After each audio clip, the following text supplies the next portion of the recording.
Colégio IESC. Está todo mundo me ouvindo bem? Estamos sim, doutor.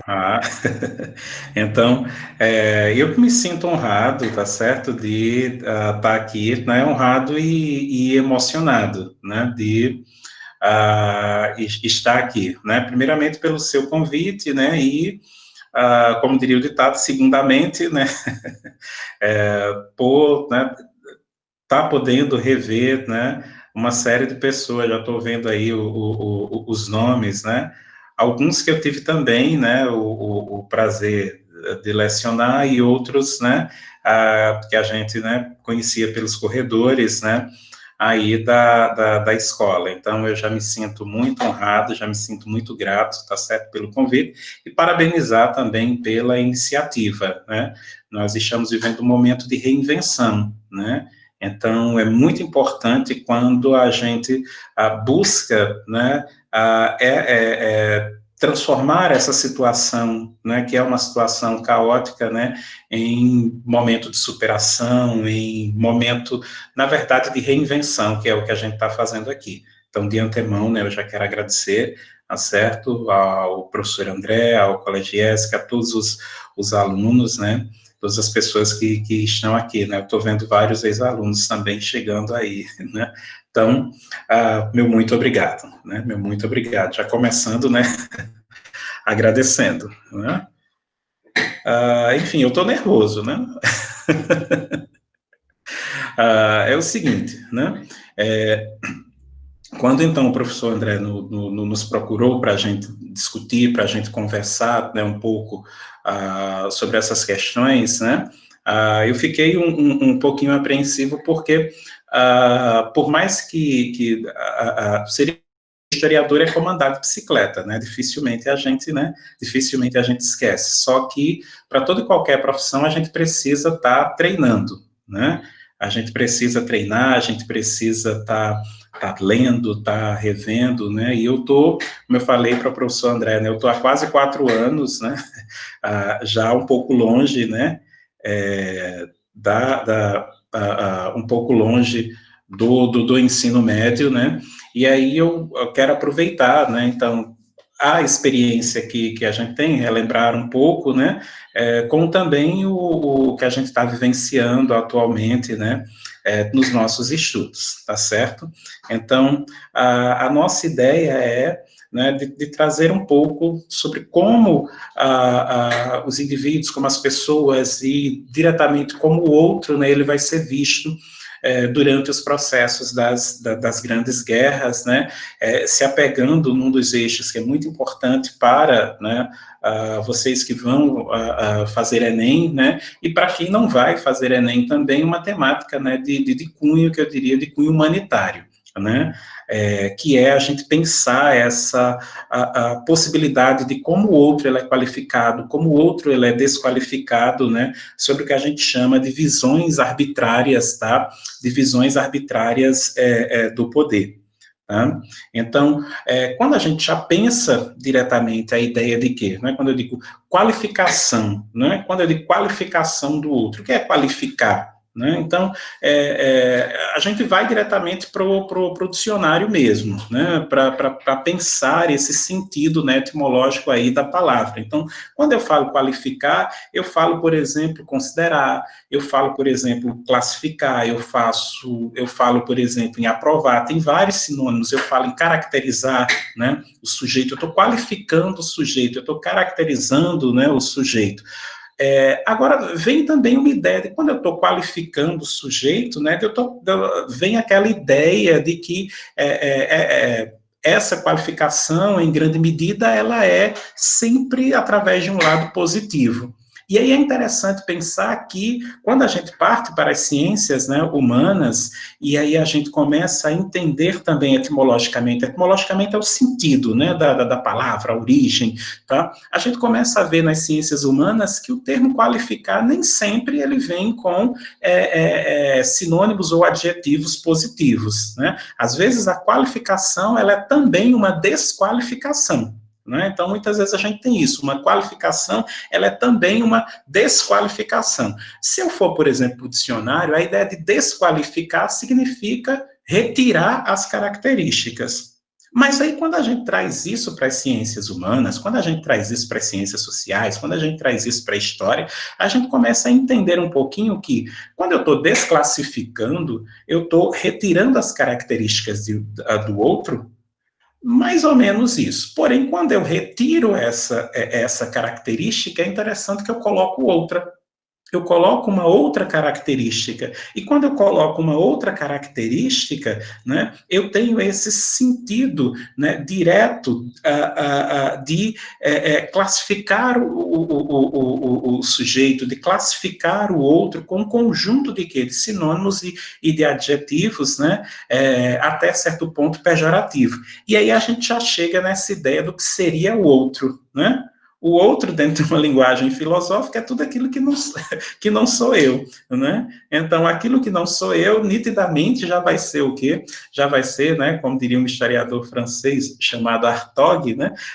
Tudo aquilo que não sou eu, nitidamente, já vai ser o quê? Já vai ser o outro, né? O outro vai ser a ideia de quê? O outro vai ser a ideia do diferente. Né? O outro vai ser a ideia total do diferente. E aí, quando eu penso no outro, né, quando eu penso no outro, quando eu penso no outro sujeito, eu nitidamente eu tanto qualifico quanto eu desqualifico. Eu passo a colocar características que não é minha.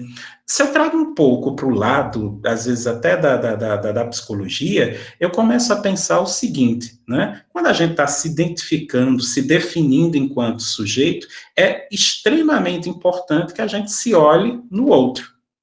Vejam bem, né? Quando nós somos crianças, nós somos muito parecidos, né? Na grande maioria, nós acabamos sendo muito parecidos com quem? Com os nossos pais, né? Aí, quando a gente vai crescendo, o que acontece?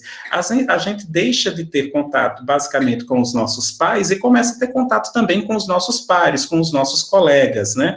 E aí, quando a gente chega mais ou menos aí na adolescência, grande parte, muitos de vocês aí estão, o que acontece? A gente já começa a se parecer muito mais com os nossos colegas, com os nossos pares, do que com os nossos pais. Porque é exatamente o quê? Nessa confluência, nessa convivência com o outro, que a gente vai produzindo a nossa, o quê? Que a gente vai produzindo a nossa identidade.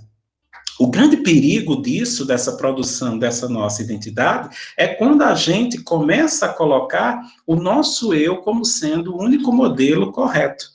E aí, todo e qualquer indivíduo que passa a ter, que eu observo, que é o outro, que eu observo com características diferentes, né, com características muitas vezes que eu não aprovo, com características que eu desaprovo, eu começo a qualificar, né, de uma forma mais pejorativa, de uma forma mais danosa esse sujeito. E por que a gente está trazendo, né, essa fala tão filosófica, né, aqui para vocês? Filosófica e gostosa ao mesmo tempo, né? Porque a gente vai ter, em um grande momento, né, em dois grandes momentos da nossa história, que é ao término da Primeira Guerra Mundial e durante a Segunda Guerra Mundial, fortes exemplos dessas qualificações e dessas desqualificações do outro.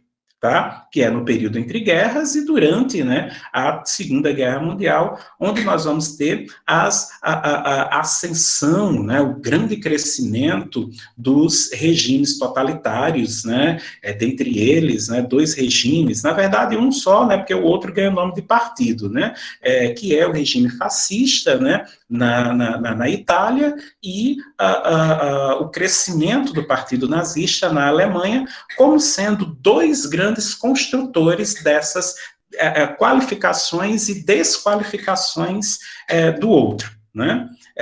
Onde a gente vai ter aí, só um instante, gente, onde a gente vai ter aí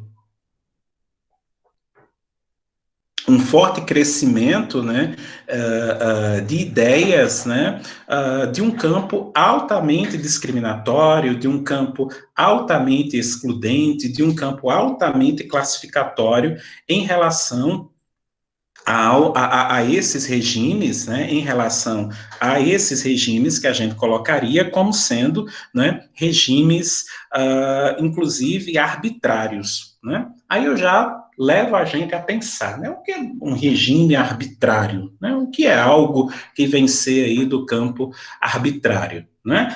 Quando a gente pensa nessa ideia, quando a gente pensa nessa ideia de arbitrário, significa muito dizer essa ideia, né, que ela depende, muitas vezes, da vontade de um indivíduo ou de um determinado grupo. Né? Uma ideia arbitrária consiste numa ideia em que o sujeito ele sai de um campo, por exemplo, de normalidade, ou muitas vezes dentro de uma normalidade legal, para criar uma outra, né, para criar uma outra vontade, para criar um outro um outro discurso. Né? E isso a gente vai ter fortemente presente, vejam só, isso a gente vai ter fortemente presente durante, né, esses regimes, tá? Durante esses regimes totalitários. E aí, só relembrando, né, só relembrando para vocês, né, é de extrema importância, quando a gente fala, por exemplo, em regime totalitário, a gente pensar, né, no lugar onde esses regimes eles foram postos. Tá? No lugar onde esses regimes eles foram postos, no lugar onde esses regimes eles foram assentados. Tá? E quando a gente está estudando história, é muito importante a gente sempre fazer um exercício ligado à concepção de tempo e de espaço. Isso por quê? Porque em cada tempo e em cada espaço aqui eu estou tratando também como sinônimo de lugar, embora existam aí algumas diferenças, é extremamente importante a gente se assentar, por exemplo, como em cada tempo e em cada lugar as coisas, as coisas, elas se dão. Tá certo? Então, isso é extremamente importante. Então, quando eu penso, por exemplo, em regime totalitário, e aí, mais precisamente, na Europa, mais precisamente, né, em lugares como Itália, em lugares como Alemanha, em lugares como a Espanha, ou até mesmo Japão, durante, né, o término da Primeira Guerra Mundial e durante a Segunda Guerra Mundial, ou seja, pegando aí as décadas de 20, de 30 e de 40, a gente tem um conjunto de características que são específicas, muitas vezes, né, de regimes totalitários para aqueles lugares, tá? Mas como compreender? Aí vocês perguntam, professor, como compreender a lógica, né, de um regime que ele é totalitário, de um regime que ele é total? Uma das grandes características, né, para a gente compreender os regimes totalitários é que eles são extremamente nacionalistas. Né? Eles trazem uma defesa de um cunho nacionalista muito intenso. Só que é um nacionalismo, tá? Exagerado, é um nacionalismo muitas vezes exacerbado, exagerado, onde ele se alinha de forma muito intensa com uma noção patriótica. Tá? Com uma noção patriótica, e isso tornando muito que exagerado, isso tornando muito exacerbado. Então, já seria uma característica, né, chave para a gente compreender o que significaria esse regime que ele é total, tá certo? O próprio nome já vem dizendo, regime que ele é o quê? Que ele é total. Uma outra questão muito forte de um regime totalitário, ele consiste na subordinação do indivíduo ao Estado. Né? Então, é uma outra característica muito forte. Tá? Dentro de um regime totalitário, os indivíduos, as pessoas, elas têm que ser subordinadas ao Estado. E subordinadas para quê? Tá? Subordinadas ao Estado para que elas possam, né, ser, obviamente, controladas pelo Estado, mas com uma justificativa muito forte, né, onde esse Estado vai ser promotor do bem-estar do indivíduo, onde você deposita ali a sua esperança, onde você deposita ali a sua fé, onde você deposita tudo aquilo que você acredita, né, que aquele Estado, aquele comando, ele pode resolver ali a sua vida e, consequentemente, a vida, né, dos seus pares. Uma outra característica muito intensa dos regimes totalitários é que eles trazem uma valorização muito grande ao sentido da guerra. A gente pode até chamar isso também de militarismo. né? Então, eles trazem um sentido, né, uma valorização muito forte da ideia de que, da ideia da guerra, né? Essa ideia militarista, essa ideia belicosa, né? Essa ideia de guerra, como sendo, né, muitas vezes uma válvula de quê? De escape para, né, a sair da situação, muitas vezes caótica, que aquele lugar ele se encontra. Tá? Inclusive, né, essa questão de valorização da guerra vai ser um dos fortes indícios dos regimes totalitários, vai ser um dos fortes indícios que vai promover, ao término da Primeira Guerra Mundial, que vai promover o início da Segunda Guerra Mundial e que, consequentemente, vem promovendo uma série de outras guerras, tá, que a gente vem vivendo depois de 1945, ou seja, depois da Segunda Guerra Mundial, tá? Os regimes totalitários, eles, é bem interessante, porque a gente tem, até certo ponto, compreender, por exemplo, de fazer uma classificação no planeta, né, em dois polos, em duas esferas, né, que não as do dragão, obviamente, né, mas duas esferas aqui políticas que correspondem, por exemplo, o quê? Os dois eixos, né? O mundo, ele é dividido entre capitalistas, né, entre liberais e socialistas e comunistas. Então, a gente faz o quê? Essas inferências. Então, peraí, não, a coisa não é bem assim. Sabe por quê? Porque os regimes totalitários, eles nem se enquadram totalmente no liberalismo e nem se enquadram no socialismo ou até mesmo no comunismo, né? Por isso que a gente diz, né, que os regimes totalitários, eles são anticapitalistas, eles são o quê? Anticomunistas, embora que ocorra o seguinte, né, características do campo liberal, características do campo socialista, elas são absorvidas, tá certo? Pelos regimes totalitários. Agora, absorvidas dentro de quê? Dentro de um sentido, né, arbitrário, dentro, por exemplo, de um exercício arbitrário de quê? De poder. Eles vão absorvendo aquilo que o capitalismo tem, aquilo que o socialismo tem, para elaborar, né, a sua forma de governo, para elaborar a sua própria, a sua própria plataforma política, econômica, social, educacional, tá? Uma outra característica muito forte dos regimes totalitários, além do nacionalismo extremado, né, de uma subordinação do indivíduo ao Estado, de uma valorização da guerra, que a gente vai chamar isso de militarismo, tá?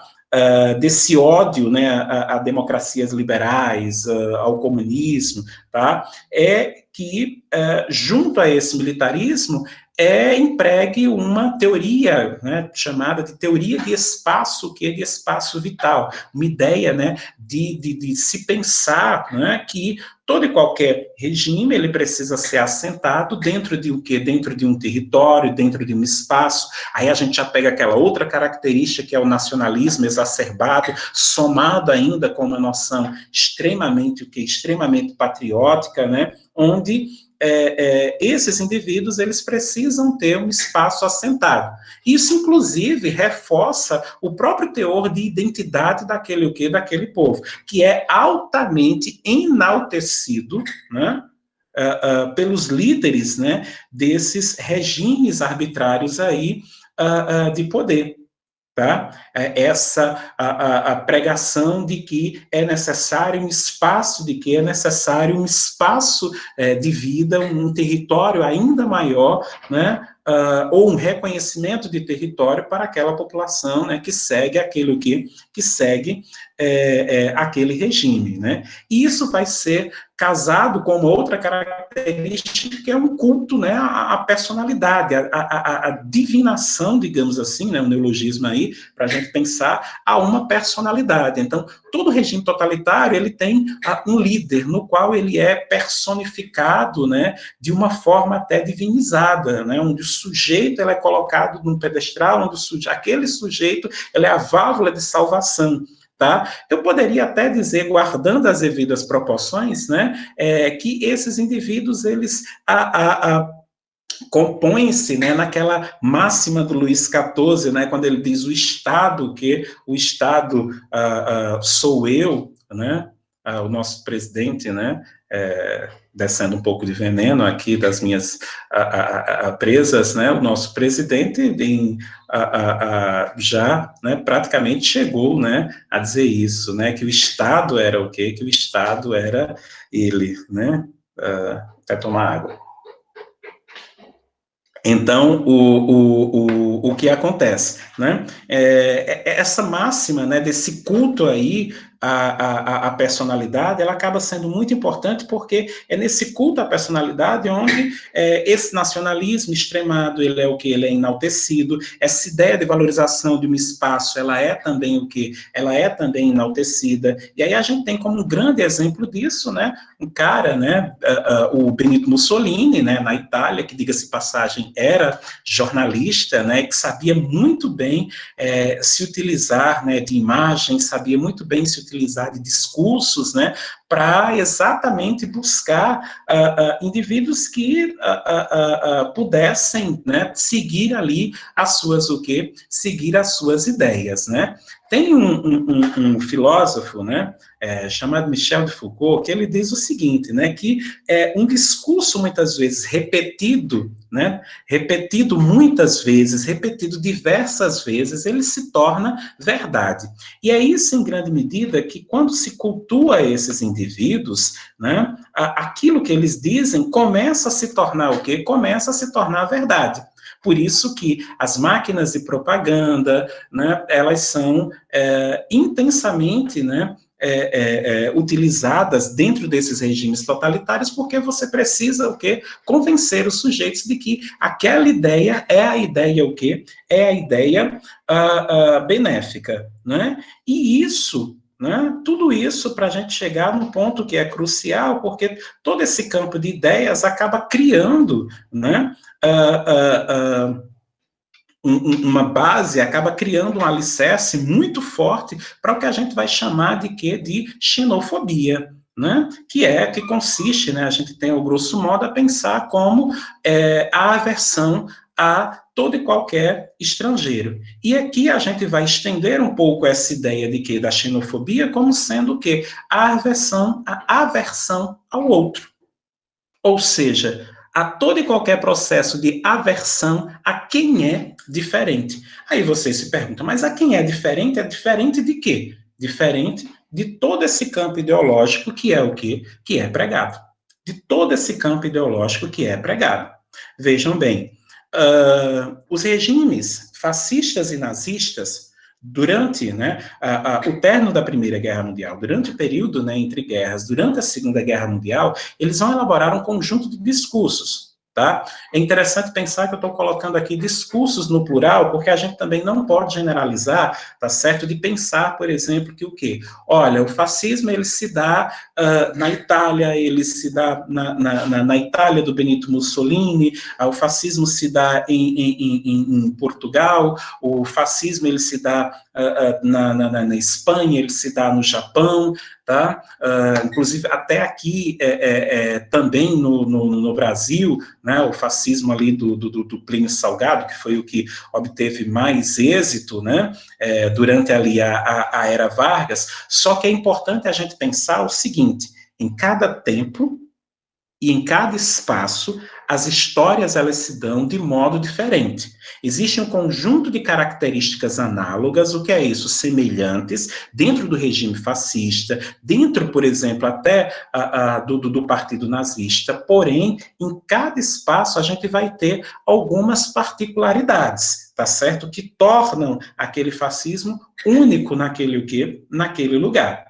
Tá? Então, é importante pensar que a gente faz uma generalização aqui, tá? Mostrando que são características fascistas, né? O nacionalismo, essa subordinação do indivíduo ao Estado, tá? Essa ideia de um culto à personalidade, de um espaço vital, de ódio, por exemplo, a democracias liberais e a comunismo, tá? A própria formação também de que, para se ter um controle, né, que é uma outra característica-chave, que é o unipartidarismo, né, a concentração de poderes nas mãos, né, de um único partido, e esse partido, né, chefiado por esse líder, né, no caso, vamos pegar aqui a Itália, né, o grande Duce, né, o grande Benito Mussolini. Então, o que acontece? É importante pensar que nós vamos ter variantes, tá certo? Nós vamos ter variantes. Então, o fascismo na Alemanha, ele já se torna o quê? O nazismo. Então, o que acontece? Ele já ganha uma outra roupagem, ele já ganha uma outra característica. Por quê? Porque os acontecimentos do lugar, tá, de cada lugar, eles permeiam, eles fazem com que as ideias, por exemplo, fascistas, né, isso não só com as ideias fascistas, mas com toda e qualquer ideia, elas já seja o quê? Já seja diferente, né? Um exemplo, eu tenho sido muito perguntado, né, é o seguinte, professor, né, aqui no Brasil nós estamos tendo, né, um regime fascista, o Brasil pode se tornar, né, um país fascista, né? Então, aí a gente já traz essa ideia, né, de tempo e essa ideia de espaço para observar o seguinte, tá certo? Que não há possibilidade, tá certo? Os acontecimentos históricos, eles são únicos. A história, ela jamais se repete. Não há possibilidade. Por mais semelhança que existe, a gente pode até trazer um outro termo aqui, que a gente chama também, trabalha na história, né, de verossimilhança, né, por mais próximo que seja, então, jamais poderá o quê? Jamais poderá se repetir. Tá? Porém, isso não traz para a gente, prestem atenção, isso não traz para a gente uma garantia, tá, de paz, não. Porque, vejam bem, o fascismo ele pode vir com novas o quê? Com novas roupagens, com novas o quê? Com novas identidades, tá? Aí vocês me perguntam, mas pode ser mais perverso do que ocorreu na Itália, na Alemanha, tá? Olha só, tá? Nós, historiadores, não trabalhamos muito com a concepção de previsão, tá certo? De previsão de tempo, mas ocorre o seguinte, tá? Mas ocorre o seguinte, pela experiência que nós temos, pelas experiências democráticas que nós temos, pelos caminhos que a gente vem traçando, então, dificilmente, porém não impossível, né? Mas dificilmente a gente volte, né, à tona, né, de um fascismo ou de um nazismo nos moldes italianos e alemães, tá? Dificilmente. Porém, não é o que não é impossível. Embora que é importante a gente pensar que outras possibilidades, tá certo, de ver o fascismo, outras possibilidades, inclusive de enxergar o fascismo, ele pode o quê? Ele pode simplesmente o quê? Ele pode simplesmente acontecer, tá certo? Então, entendido aí esse primeiro momento, tá certo? É importante pensar que esses regimes, então, totalitários, eles são um fomento, né? Eles são combustível, eles são fermento para a construção dessa ideia que a gente chama de quê? De qualificação, de desqualificação, tá certo, do outro. E quem vai ser o outro? O outro corresponde a tudo aquilo que não somos nós. O outro corresponde, em grande medida, ao que a gente chama de quê? Ao que a gente chama de diferente. E aí, esse outro, né, essas características do outro, da diferença do outro, eles vão muito além das características do campo físico, tá certo? Mas correspondem também às características, tá? Daquilo que o outro pensa, daquilo que o outro faz. Então, as diferenças, por exemplo, políticas, econômicas, culturais, religiosas. Então, tudo aquilo que é diferente em relação ao outro, então, há uma tendência, muitas vezes até natural, de fazer com que o sujeito, vejam bem, de fazer com que o sujeito classifique, né, e enalteça essas diferenças. Inclusive, a nossa identidade, ela só é posta em questão, como diz um outro, né, pensador, deixa eu ver se tem aqui até a obra, né, dele, tá?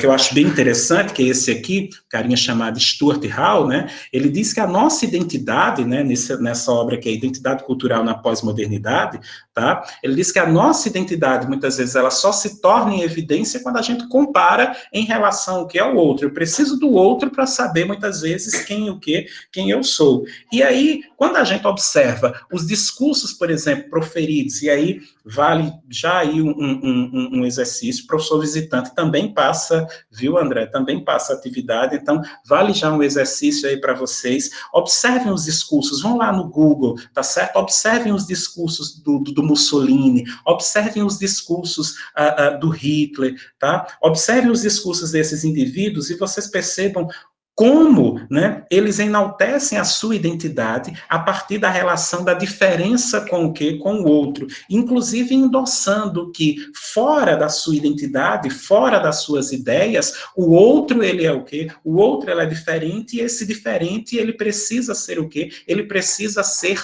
combatido. Olha que coisa interessante, ele precisa ser combatido, que é exatamente o inverso que a gente vem pensando nos dias de hoje, tá? Conceber o outro é extremamente importante. Conceber o outro na diferença é extremamente importante. Mas essa concepção do outro na diferença, ela é importante para a geração da naturalidade, para a geração do respeito, tá? Para a geração de uma justiça, inclusive, o quê? De uma justiça social. Tá? Então, essa diferença ela tem que ser o quê? Ela tem que ser reconhecida, mas ela tem que ser reconhecida para se criar uma justiça social, para se criar, inclusive, um pensamento de que o normal está exatamente na diferença, que é o contrário posto pelos regimes totalitários. Tá? O diferente ele tem que ser o quê? O diferente ele tem que ser combatido. O diferente ele tem que ser o quê? Eliminado. Tá? Qualquer semelhança com o momento atual do Brasil, eu não tenho nada a ver com isso, tá certo? É diretamente com a história, tá certo? Se alguém já estiver fazendo essas inferências, tá? Agora, uma coisa bem interessante, bem importante que eu queria trazer para vocês é o seguinte, tá? Vocês já ouviram falar que o coronavírus, né, ele é muito fraco, né? Ele é muito fraco. Fraco no sentido de ele é muito fácil de ser ali eliminado, né? Então, o álcool em gel já mata o coronavírus, né? Água e sabão já elimina ele. Então, ele não é um vírus tão potente, né? Ele é fácil de ser o quê? Ele é fácil de ser combatido ali em loco. Porém, ocorre o seguinte, quando ele se espalha, aí é quando ele se torna o quê? Danoso. Pois bem, um regime totalitário ele é também extremamente fraco. Professor, um regime totalitário ele é extremamente fraco. Como é que o senhor diz isso? Né? Só de judeus foram mortos mais de 6 milhões e ele é e o senhor vem dizer que ele é fraco? Olha, ocorre o seguinte, vejam bem, ele é fraco nesse combate de quê? Nesse combate do álcool em gel, nesse combate da água, né, ali e sabão, tá? Nesse terreno inicial dele. Não se pode deixar ele ganhar força, não se pode deixar ele se alastrar, melhor dizendo, que aí quando ele se alastra, ele ganha o quê? Ele ganha força. Sabe por que eu digo isso, gente? Porque os regimes totalitários, tá? Eles precisam de um caos para poder se estabelecer. Os regimes totalitários, eles precisam, tá? Para poder se sustentar, olha que coisa interessante, eles precisam de um terreno, de um lugar fragilizado. Por quê? É exatamente nesses lugares fragilizados onde eles vão o quê? Eles vão crescer. Onde esses discursos, inclusive, tá, vão ser o quê? Vão ser postos. Então, uma sociedade enfraquecida, ela é uma base, ela se torna uma alicerce, ela se torna um terreno fértil para que os regimes totalitários, eles possam o quê? Eles possam ali se erguer. Tá? Se nós observarmos, vamos lá, tá? Como é que estava a Itália depois da Primeira Guerra Mundial? Que é onde se assenta, né, as ideias fascistas lideradas, né, por Benito Mussolini. Como é que estava a Itália? É bom lembrar, né, que a gente tem o quê? Que a gente tem uma Europa do pós, né, de um pós-guerra, a gente tem uma crise de 1929, a gente tem pestes, né, no campo da saúde, ou seja, você tem um lugar completamente o quê? Deteriorado depois dessa Primeira Guerra Mundial, onde o que acontece? Onde esse regime, né, ele começa o quê? Ele começa a se sustentar. Como é que estava, por exemplo, que a Alemanha depois, né, da Primeira Guerra Mundial? Olha que coisa interessante. Como é que estava a Alemanha depois da Primeira Guerra Mundial? O campo de fragilidade a qual a Alemanha, ela o quê? A Alemanha, ela se assentava. E aí o que acontece? Vem um conjunto de indivíduos trazendo uma solução de quê? Que é bem interessante, né? Os regimes totalitários, os regimes fascistas, eles se colocam como sendo o quê? A cura para os males. Hã? Eles se colocam como sendo a cura para o quê? A cura para estabelecer todos os males. Então ocorre o seguinte: se uma sociedade ela não está caótica, se uma sociedade ela não está passando por problemas, os regimes totalitários eles não têm como, pelo menos nessa magnitude, né? Problemas nessa magnitude, os regimes totalitários eles não têm onde se assentar. Porque eles se colocam como sendo o quê? Os mentores, né, de recolocação da ordem em meio ao caos que se está ali, que se está estabelecido.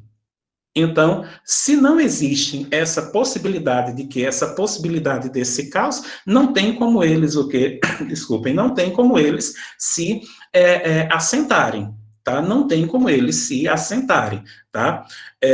Um exemplo que a gente pode ter nisso, guardando as devidas proporções, porque não se enquadra, por exemplo, dentro de um regime fascista, mas vamos trazer aqui para a história do Brasil. Tá? Vamos trazer aqui para a história do Brasil. Quando a gente passa, por exemplo, por mais de 15 anos de uma ditadura varguista, eu digo mais de 15 anos porque a volta dele não representa algo tão democrático também. Então, vejam como é que Vargas, né, e aí o mestre André é um grande especialista, né, nesse momento da história do Brasil, o que acontece? Como é que Vargas, ele, né, se assenta no poder? Olha a situação a qual o Brasil vivia, né, nas décadas ali de 20, né, nos primeiros anos, né, do século XX, melhor dizendo, nas primeiras décadas, né. Então o Brasil vivia mergulhado dentro das concepções coronelistas, e aí Vargas ele vem e se assenta, né, aí no Brasil como sendo essa possibilidade de quê? Essa possibilidade do antídoto para resolver os problemas brasileiros. Vamos pensar, por exemplo, que no golpe militar, né, do Brasil de 64. Então, por que os militares assumem o poder no Brasil? Então, você tem um momento de quê? Você tem um momento de instabilidade. Então, muitos regimes, muitos grupos, eles se colocam no poder diante a essas situações de instabilidade. A própria situação, né, vejam bem, independentemente de quem ganhou, né, as últimas eleições no Brasil, mas os grupos opositores, por exemplo, ao PT, se colocavam como sendo o quê? Se colocavam sempre como sendo o antídoto, se colocavam sempre como sendo o quê? A cura para o mal a qual estava assolando, por exemplo, assolando o Brasil. E esse discurso, por exemplo, ele é perpetuado dentro do atual governo, como sendo o antídoto. Tá? Ele é representado como sendo o quê? Como sendo o antídoto. Embora agora esteja bebendo do seu próprio quê? Seu próprio veneno, e eu tomo um pouco de água, né, para eu também não ser acometido disso, né, dessas alfinetadas, mas enfim. Então, é importante pensar que esses regimes totalitários, como a gente muitas vezes pensa, né, um regime totalitário ele se fundamenta no militarismo, ele se fundamenta na guerra. Não, ele se fundamenta na fragilidade daquele local a qual ele se encontra. A guerra é uma das mais características, tá certo? Essa valorização militarista da guerra, ela é mais uma dessas características que fundamentam o totalitarismo. Mas algo muito mais algo muito mais fundante é exatamente o que? Os lugares de fragilidade onde se encontram o quê? Onde se encontra no sujeito, onde se encontra no outro, onde se encontra naquela sociedade. Tá? Agora, tomando, né, já por base, né, essas inferências, é extremamente importante a gente pensar como essa própria constituição desses regimes totalitários, eles são extremamente danosos, né, na construção, por exemplo, da própria classificação das sociedades, da própria classificação dos sujeitos, da discriminação, do racismo, do preconceito, tá? Enfim, da xenofobia, como esses regimes, eles conseguem isso. Tá? Porém, não é somente os regimes, né, não são somente os regimes, desculpem, totalitários que fazem isso, né, mas toda e qualquer forma de governo, né, que se apropria desse exercício, arbitrário de poder. E aí a gente tem um exemplo disso, né, o mestre André vai colocar aí para nós, na imagem 1, a gente tem um exemplo disso, tá?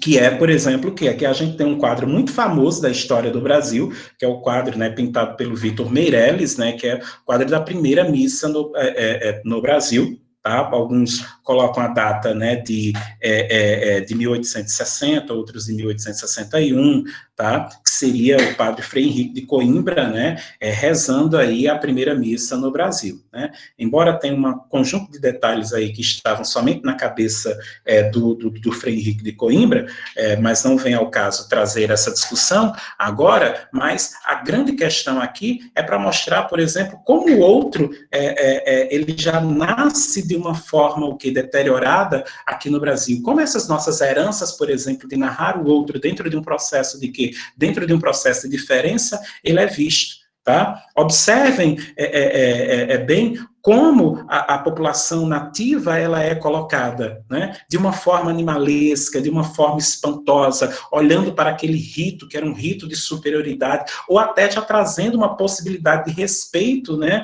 Ou de culto a algo no qual eles não conheciam, já para gerar também um princípio de subordinação a essa, né, elite branca que estava impondo ali, que estava impondo uma fé. Então, esse outro ele já é narrado dentro de um princípio de quê? Dentro de um princípio de diferença. E a crença correta, a forma de pensar é essa aqui, é nossa. E aí, vejam bem, dentro de regimes arbitrários de poder, todo e qualquer indivíduo que foge desse campo que foi construído enquanto naturalidade, ele começa a ser o quê? Ele começa a ser perseguido, tá? Só que antes dele ser perseguido, eu tenho toda essa narrativa da diferença, eu tenho toda essa narrativa do outro, tá? Tem uma obra, tá certo? Um pouquinho complexa, né? Mais a grosso modo, né?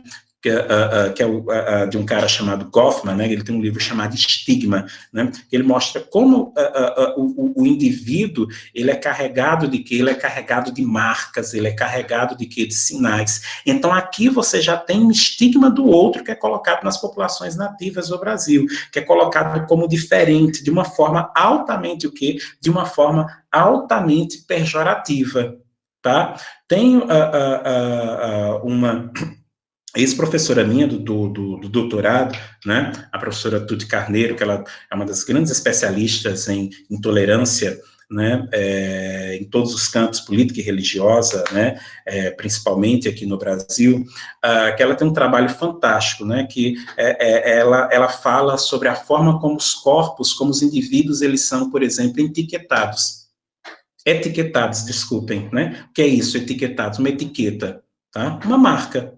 Como uma marca é imputada no sujeito, no outro, e como essa marca, ao longo do tempo histórico, ela vem sendo o quê? Ela vem sendo impregnada, né? Ela vem sendo impregnada no sujeito. Tá? Eu gosto muito de fazer esse exercício quando eu levo, por exemplo, alunos meus à cidade de Baía da Traição, aqui na Paraíba, né? E aí eu gosto de começar o meu tour com os alunos no centro, né, da cidade de Baía da Traição, e aí os alunos ficam loucos, né, perguntando, professor, aqui é o centro da cidade, cadê os índios? Cadê os índios, né? E aí eu peço para eles olharem, né,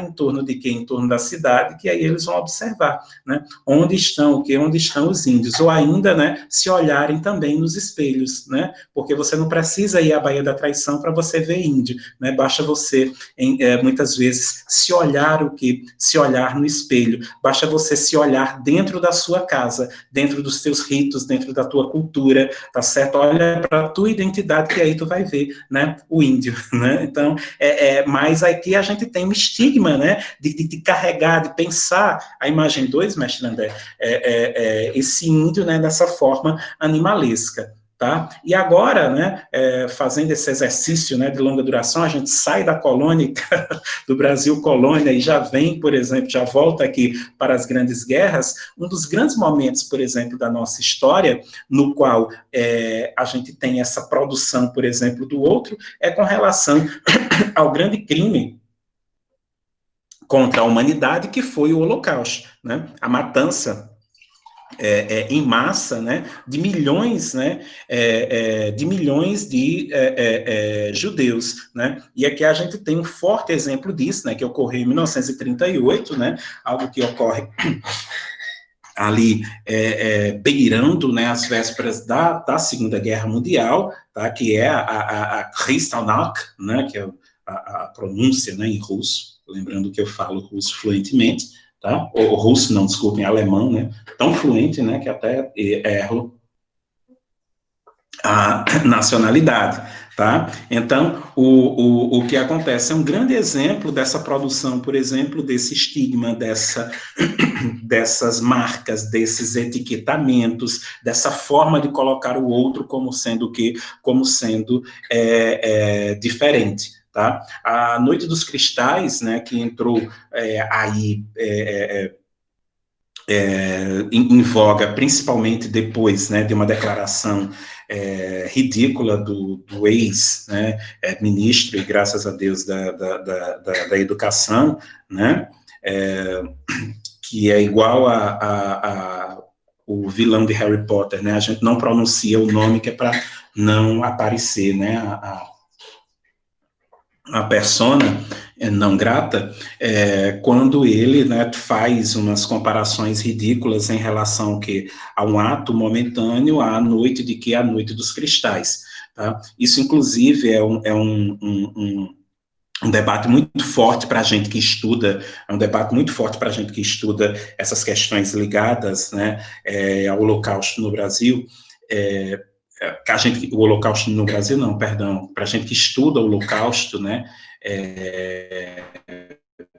aqui no Brasil e no mundo, que é a forma como esses termos, muitas vezes, eles são utilizados no dia a dia, né? Recentemente, acho que tem 2 anos isso, né, foi lançado um livro, né, aqui no Brasil, né, de uma historiadora, onde ela trata sobre os manicômios, né, aqui no Brasil, e aí o título do livro é O Holocausto Brasileiro, tá? É bem interessante a obra, porém o título não é válido, tá? O Holocausto ele não pode ser comparado com nada.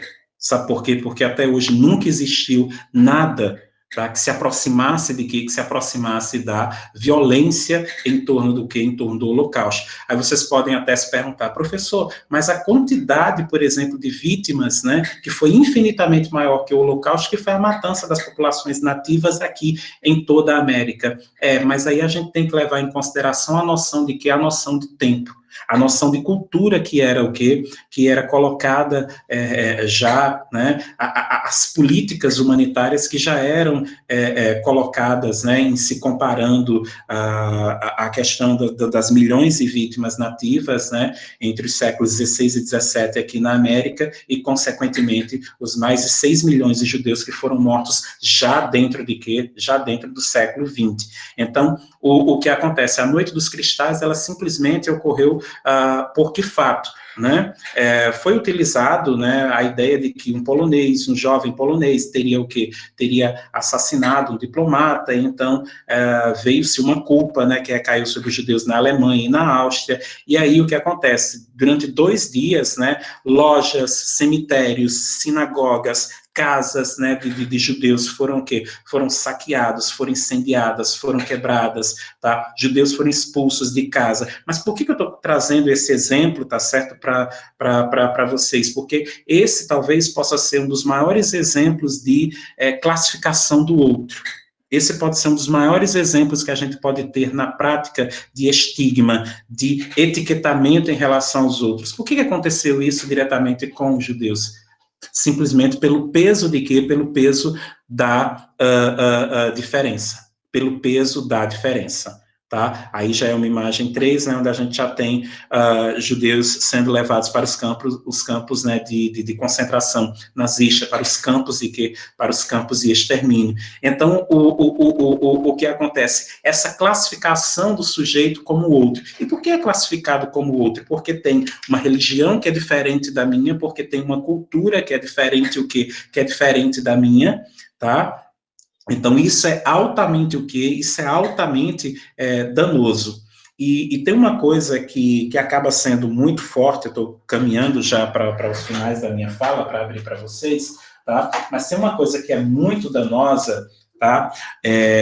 Eu tive há 2 anos atrás, no lançamento dessa obra, não sei se vocês estão vendo aqui, tá? Vocês até para ficar em tela cheia, né, o mestre André pode tirar a imagem, a gente coloca daqui a pouco de volta, que só tem mais 2 imagens, né?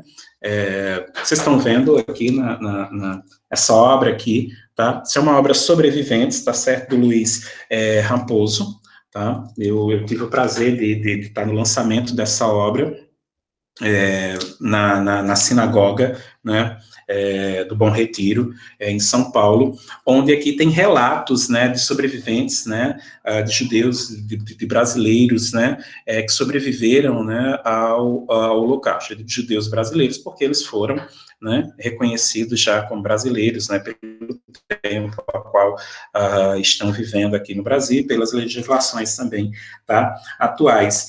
E aqui tem um depoimento, né? Eu nem sei como é que está meu tempo aí, mestre André, mas tem um depoimento fantástico, né? Que é da Nanette Cohen, né? Que eu tive a honra de entrevistá-la, né?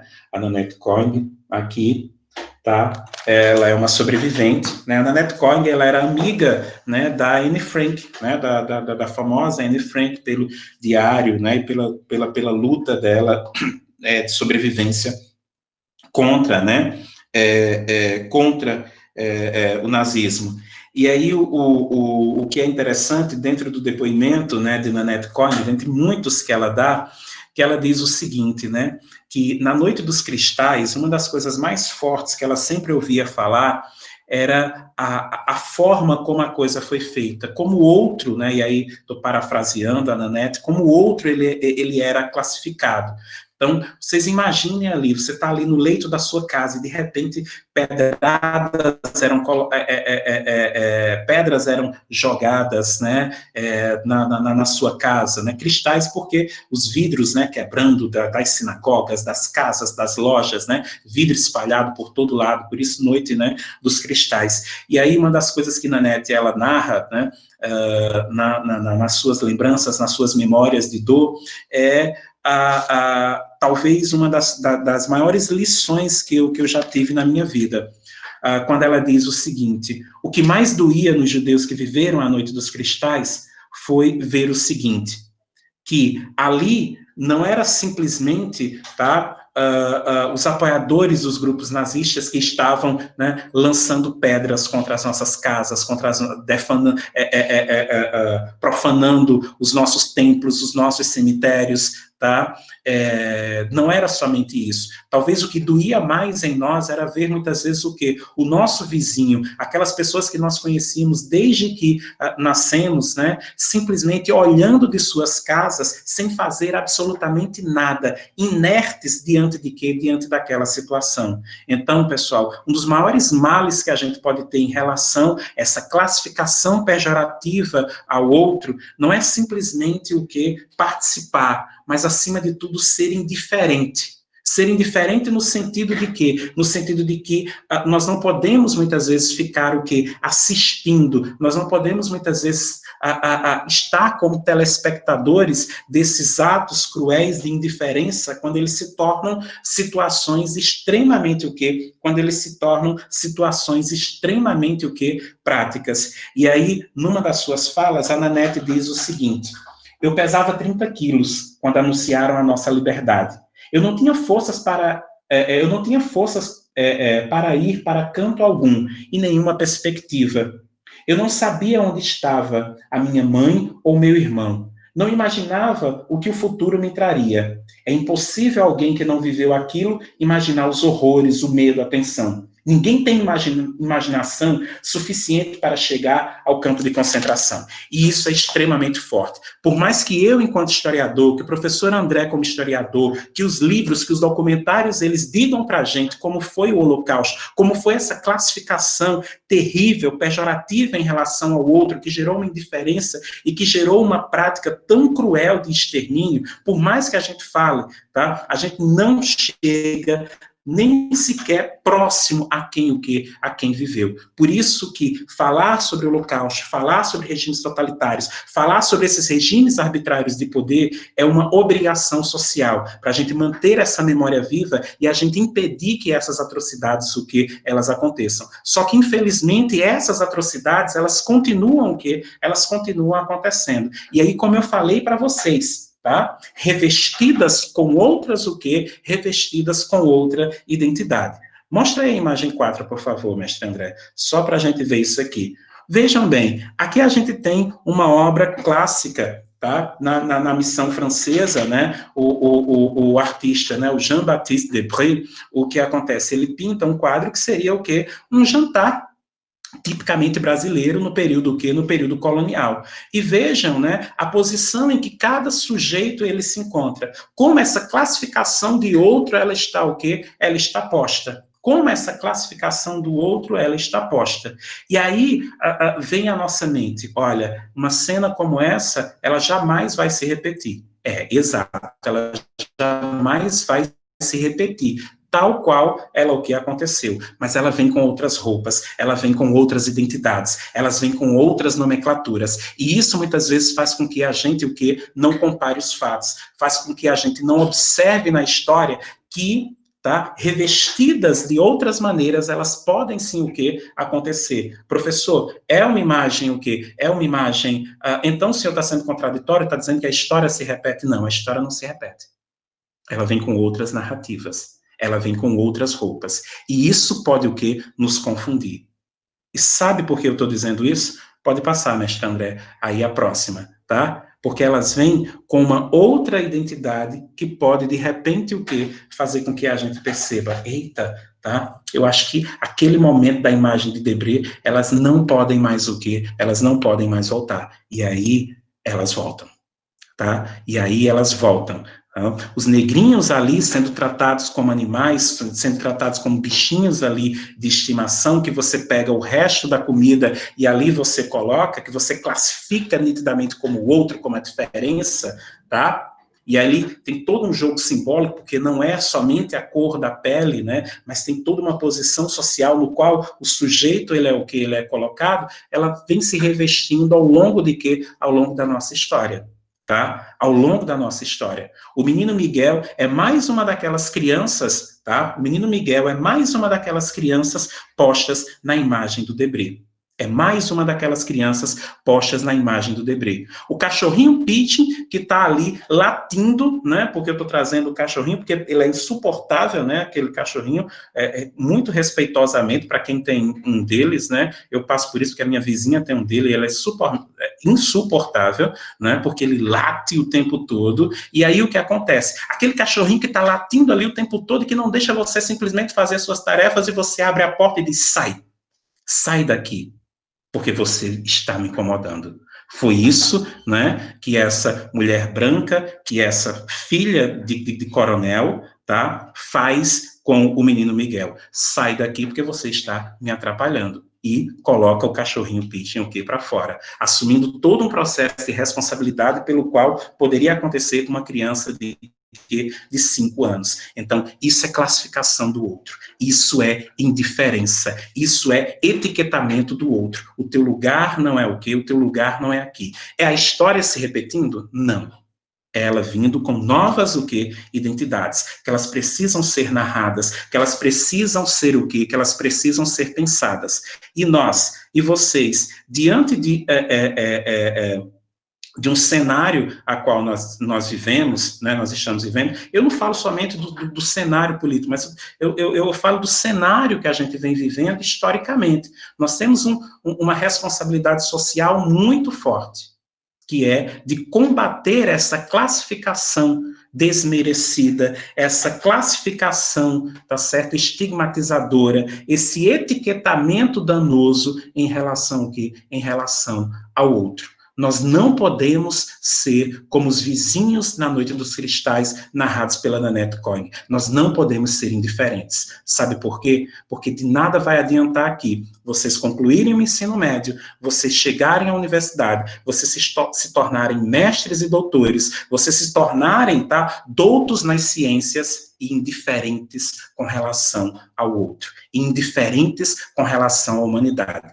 Rasem os seus diplomas, não vão para a universidade, porque vocês não vão precisar. Se vocês não forem o quê? Humanos, tá? Tem uma máxima na psicanálise que é colocada pelo Jung, que ele diz o seguinte, né? Ao tocar numa alma humana, seja apenas outra alma humana. Então, se vocês, enquanto psicólogos, médicos, advogados, historiadores, professores, tá? Nas mais variadas funções que vocês escolherem, que vocês estão narrando, se vocês, ao se aproximar do outro, não for uma outra alma humana, de nada adianta, inclusive, a gente estar aqui. Então, nós temos uma responsabilidade social muito grande. Nós temos uma responsabilidade social muito grande. Aqui não é simplesmente entender ciência. Aqui é um exercício de se tornar cada vez mais um ser humano melhor. Então, esse é o nosso grande o quê? Esse é o nosso grande objetivo quando a gente estuda. E aí, era isso, pessoal. Extrapolei meu tempo, não foi, mestre? Não, Gutenberg, eu acredito que todos aqui ouviriam suas colocações até a tarde, noite, o dia inteiro daria para você fazer analogias históricas nesse momento. Mas, como vai ocorrer outro evento após esse culto, infelizmente a gente tem um tempo a cumprir. Só que nesse meio termo, enquanto você estava concluindo sua fala, eu entrei em contato com o professor Ítalo e ele vai aguardar um pouco, porque eu quero colocar aqui algumas coisas que os colegas e alunos também já pontuaram. Bauer que fez comentário, também alguns alunos também fizeram. Eu quero passar para você e eu quero te pedir o seguinte, Guto. Você pudesse ser o máximo de sucinto em cada colocação, a gente consegue, eu acho que, contemplar o que foi posto, né? Eu acho que 1 minuto e meio, 2 minutos, acho que é meio que impossível, mas você seja sucinto para poder atender aqui os pedidos. Gente, também eu tive problemas com minha conexão, algumas vezes a imagem que o Gutenberg estava apresentando caiu, mas não prejudicou a fala, foi muito bom, e eu estou com um problema porque eu estou na zona rural, e infelizmente a gente depende de conexão de internet para esses momentos. Ou felizmente, né? É infelizmente quando está ruim, mas felizmente que a gente tem essa possibilidade. Bom, tem uma colocação de Ana Júlia que falou, né, que os regimes totalitários eles têm um solo fértil, né? Quando muitas pessoas passam a compactar com as ideias, e a Dácila acrescentou que em momentos de crise, né, as ideias dessas pessoas, as pessoas começam a se iludir com esse discurso de mudança. Ana Júlia também colocou que os totalitários, no caso do fascismo e do nazismo, traziam soluções simples, diretas e também erradas, né, de certa forma, ao ponto de vista da humanidade, e concordou com aquilo que Dácila falou. Preciara citou aqui o salazarismo, Guto. Perguntou se era um regime totalitário, e eu acrescento o seguinte: você falou em qualificação e desqualificação no começo da sua fala, e em que determinados grupos, e aí você pode citar, por exemplo, a perseguição de Salazar, eram qualificados como diferentes, em que sentido, para poder exemplificar também esse regime totalitário que você não falou tanto, não tem tanto espaço para falar, mas pelo menos para responder aquilo que Preciara citou.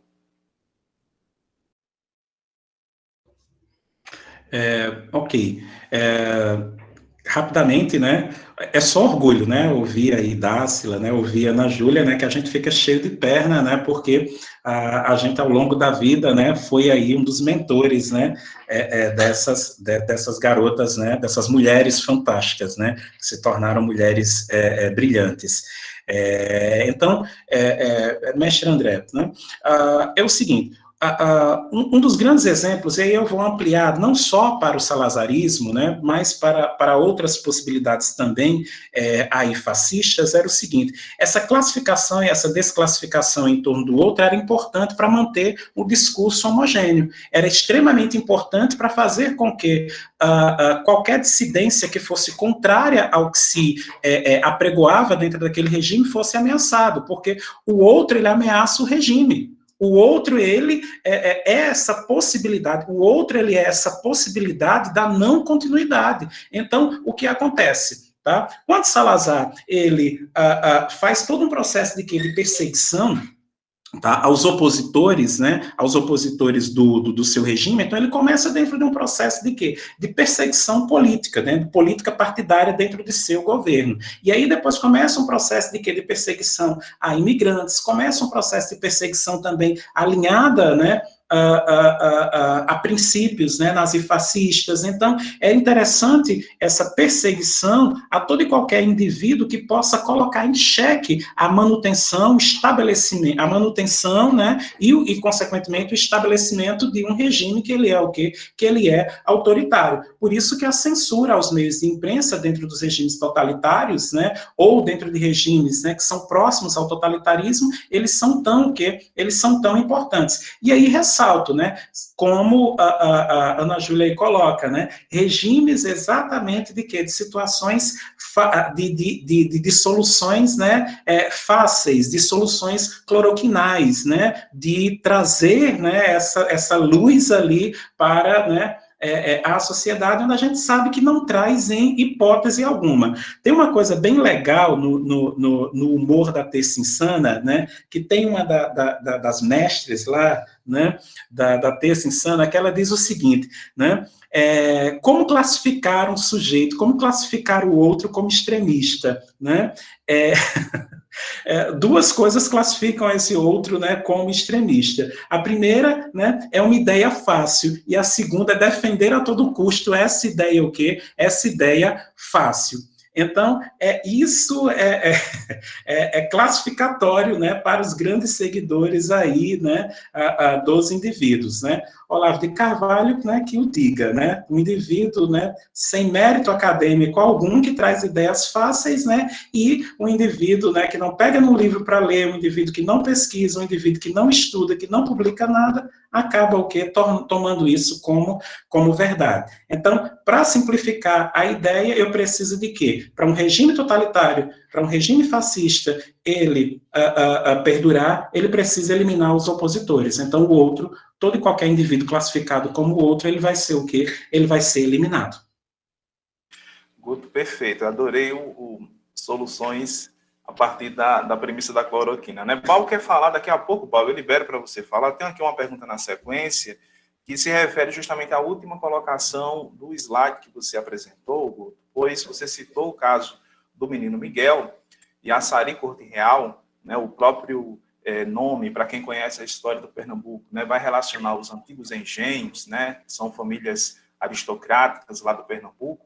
Ela não experimentou uma grade, não experimentou um encarceramento, e ela simplesmente colocou, né, o menino no direcionamento para o 8º andar do edifício, né, colocou para cima, né, com uma condição muito nefasta, por assim dizer. E eu vi que você, na sua fala, você falou dos estigmas, estereótipos, arquétipos, etiquetas, né, você falou de etiquetagem. Então, quais são as etiquetas que atualmente ainda são postas nas pessoas de cor no Brasil, que fazem com que o tratamento ainda se perpetue? Depois de tanto tempo se falando em direitos humanos, ainda há um tratamento também.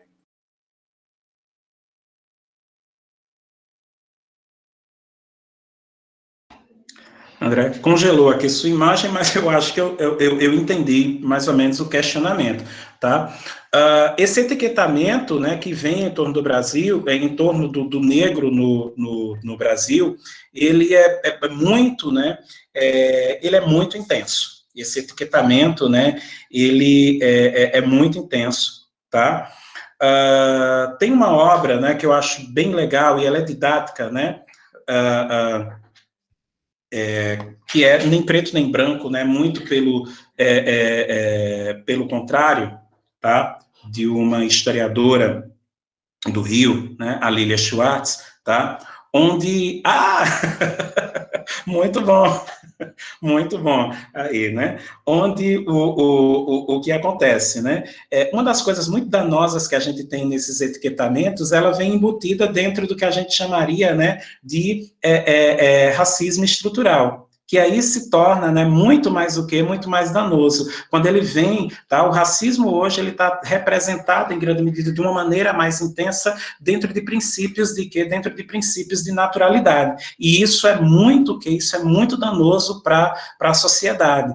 E aí é importante pensar que, ao longo da nossa história, esse etiquetamento ele está sendo posto em quê? No lugar onde o sujeito ele é colocado. Pense no negro no Brasil. Então, pensar no negro no Brasil é pensar no garçom, é pensar no gari, é pensar no porteiro, é pensar no segurança. Então, não estou desmerecendo em hipótese alguma, né, quem desenvolve essas funções, mas a classificação do sujeito, a classificação do outro, ela está nesses lugares, né. Eu já fui, por exemplo, confundido como um garçom num restaurante. Uma senhora muito educada chegou para mim e disse: meu filho, eu me levantei, fui ao banheiro e a senhora disse: meu filho, você pode me trazer um copo? Eu disse: claro, pois não. Fui lá e levei o copo, né, para ela. Só que eu estava sentado do outro lado do salão. Depois eu retirei minha família e fui sentar ao lado dela. Um dos seus filhos se levantaram e disseram o seguinte: pelo amor de Deus, me desculpe, é porque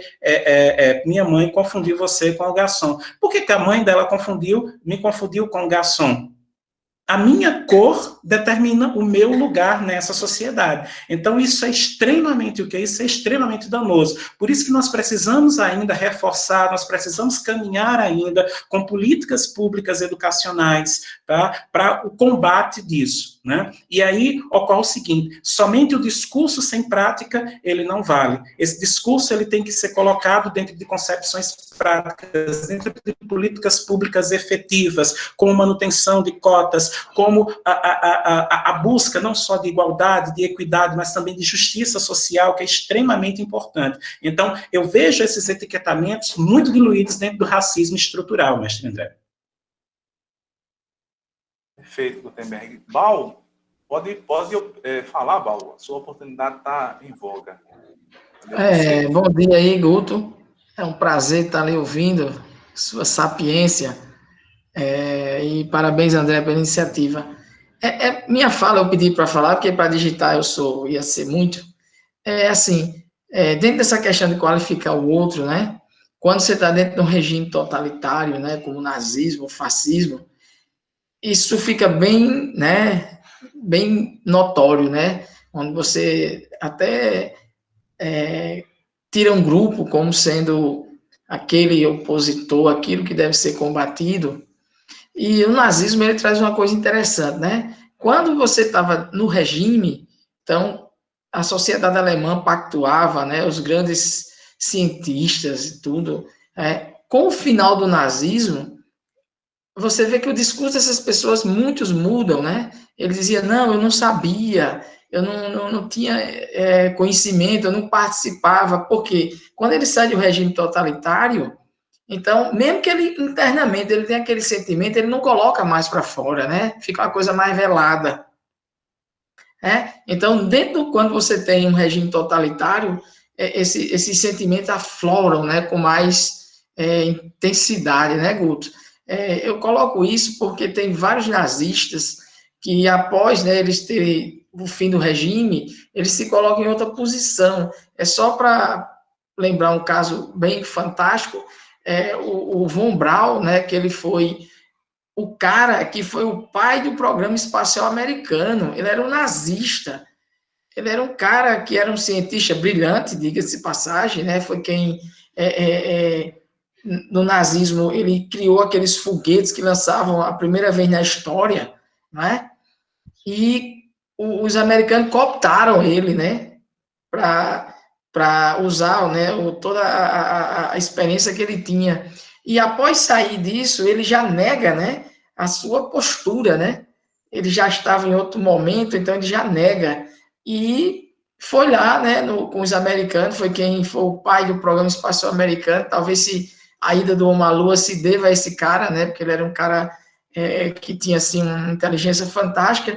Mas essa história de qualificar, né, Gutenberg, no regime totalitário, fica muito mais fácil, né, você aflorar isso. Eu coloquei só para você fazer um comentário sobre. Era isso. Maravilha, amigo Paulo, né? E saudades, né? Aí, essa qualificação, ela é tão danosa, né? Ela é tão danosa, e eu queria, inclusive, trazer um outro dado, né? Que eu não coloquei, e na sua fala, Val, me veio a lembrança, né? De como, por exemplo, os discursos eugenistas, né? Eugenia corresponde o quê? Corresponde a uma pureza de sangue, né? Muito próximo com a ideia, por exemplo, que ariana, né?